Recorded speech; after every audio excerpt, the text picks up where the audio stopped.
Thank you. Andrew Small, German Marshall Fund of the United States. Thank you very much for your excellent speech. I just had a question about China.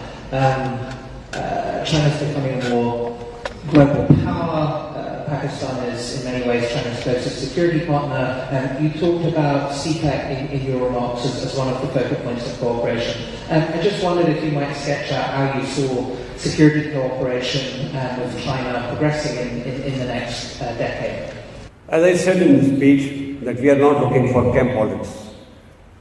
We had historically excellent regime in the United States. The good army that today we have is largely built and trained by the United States. The best equipment that we have is the American equipment. We still have deep cooperation with the United States and our Western friends. A month back, the American Air Force was here for a huge exercise with our Air Force.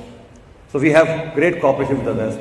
China, of course, is our neighbor, is a very important neighbor, and has helped us in many ways. Our military cooperation with China is growing because we are denied equipment from the West.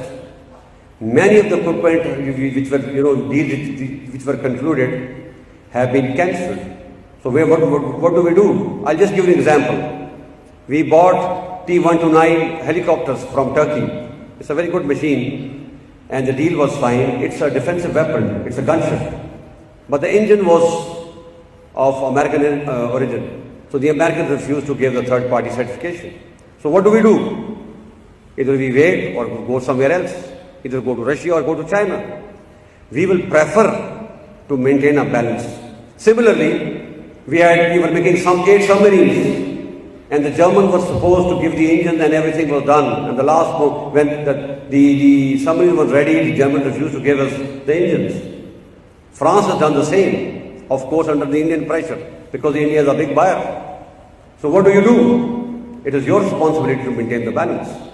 If you are tilted towards one side outrightly,